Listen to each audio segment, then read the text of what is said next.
تفہیم القرآن، روزانہ ایک رکوع، ترجمہ و تفسیر کے ساتھ قرآن کو سمجھیں۔ سبسکرائب کریں اور جڑے رہیں۔ وَإِذْ أَخَذَ اللَّهُ مِيثَاقَ النَّبِيِّينَ لَمَا آتَيْتُكُم مِّن كِتَابٍ وَحِكْمَةٍ ثُمَّ جاءكم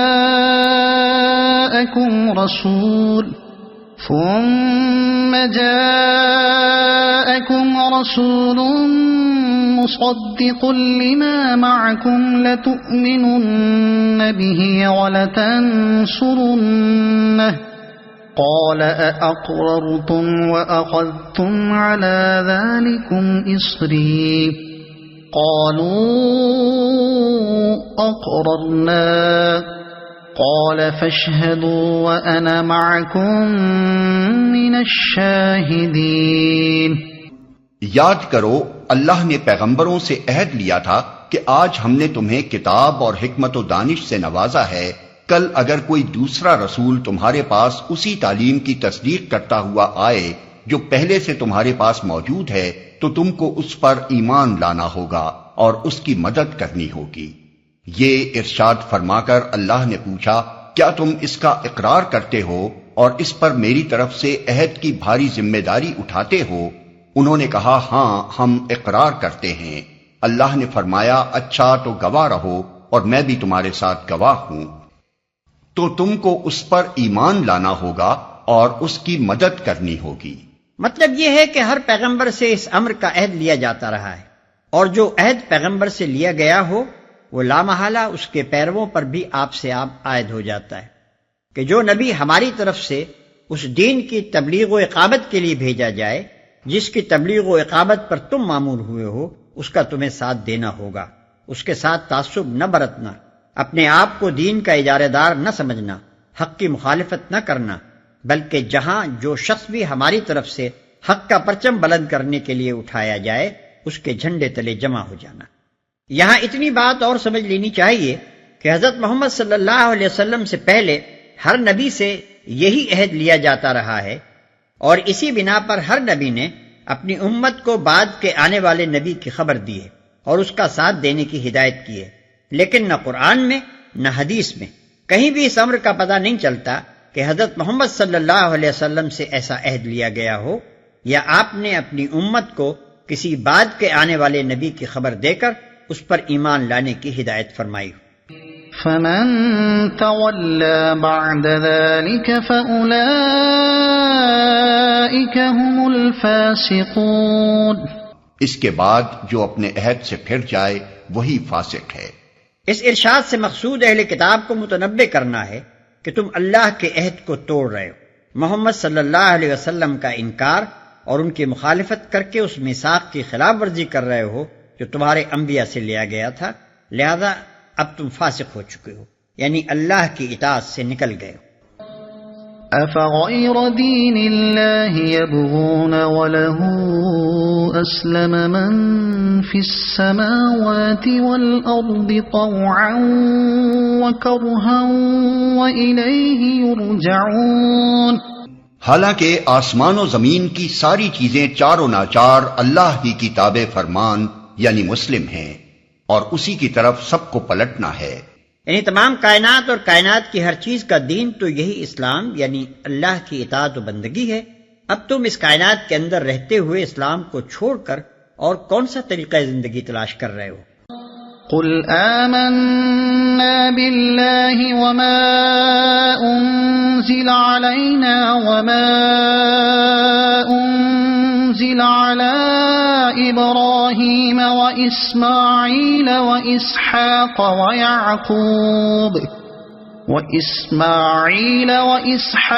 ويعقوب والأسباط وما أوتي موسى وعيسى والنبيون من ربهم لا نفرق بين أحد منهم وَنَحْنُ لَهُ مُسْلِمُونَ۔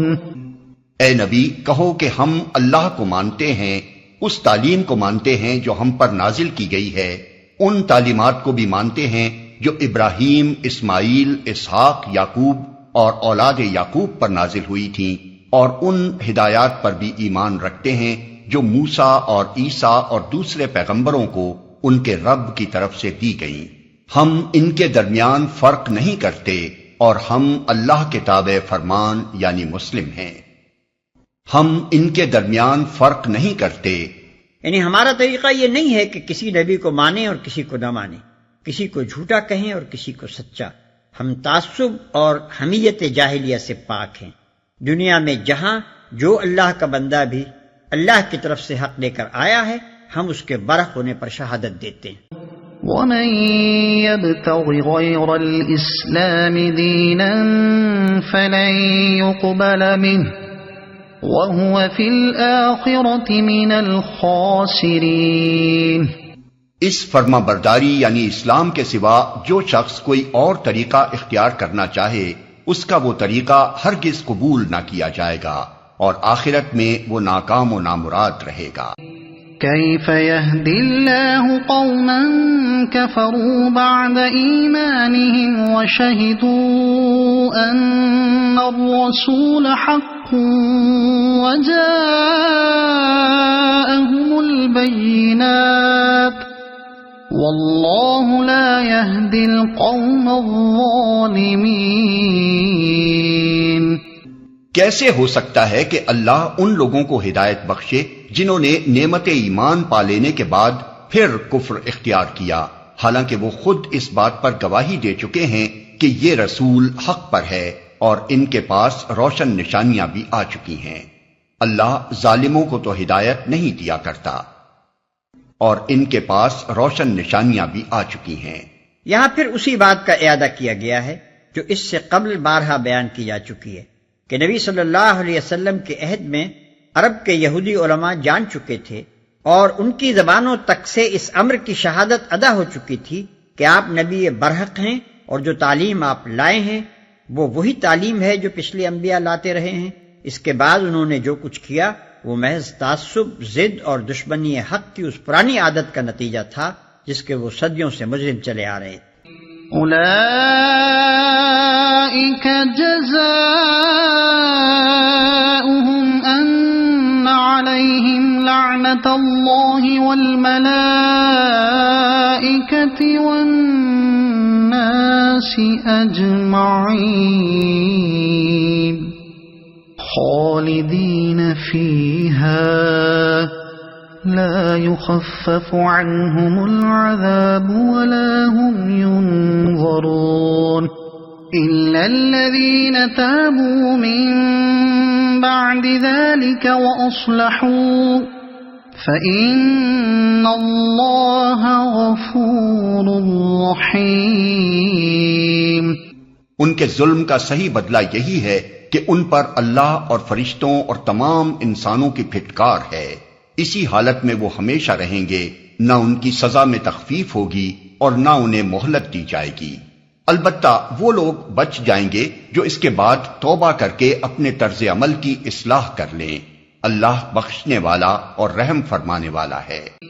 إن الذين كفروا بعد إيمانهم ثم ازدادوا كفرا لن تقبل توبتهم وأولئك هم الضالون۔ مگر جن لوگوں نے ایمان لانے کے بعد کفر اختیار کیا پھر اپنے کفر میں بڑھتے چلے گئے، ان کی توبہ بھی قبول نہ ہوگی۔ ایسے لوگ تو پکے گمراہ ہیں، پھر اپنے کفر میں بڑھتے چلے گئے۔ یعنی صرف انکار ہی پر بس نہ کی بلکہ عملاً مخالفت و مزاحمت بھی کی، لوگوں کو خدا کے راستے سے روکنے کی کوشش میں ایڑی چوٹی تک کا زور لگایا، شبہات پیدا کیے، بدگمانیاں پھیلائیں، دلوں میں وسوسے ڈالے اور بدترین سازشیں اور ریشہ دوانیاں کی تاکہ نبی کا مشن کسی طرح کامیاب نہ ہونے پائے۔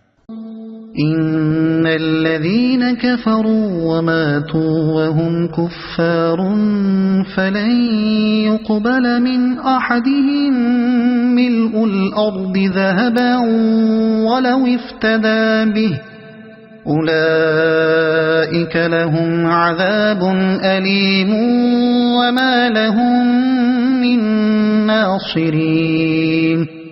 یقین رکھو جن لوگوں نے کفر اختیار کیا اور کفر ہی کی حالت میں جان دی، ان میں سے کوئی اگر اپنے آپ کو سزا سے بچانے کے لیے روئے زمین بھر کر بھی سونا فدیے میں دے تو اسے قبول نہ کیا جائے گا. ایسے لوگوں کے لیے دردناک سزا تیار ہے اور وہ اپنا کوئی مددگار نہ پائیں گے. اگر آپ کو یہ ویڈیو پسند آئی ہو تو اسے لائک کریں، دوسروں تک پہنچانے کے لیے شیئر کریں، اور مزید ایسی ہی معلوماتی ویڈیوز کے لیے ہمارے چینل عبد المالک ہاشمی کو سبسکرائب ضرور کریں. نئی اپڈیٹس کے لیے بیل آئیکن دبائیں تاکہ آپ کو ہماری ہر نئی ویڈیو بر وقت مل سکے. آپ کی حوصلہ افزائی ہمیں مزید بہترین مواد بنانے میں مدد دے گی. شکریہ.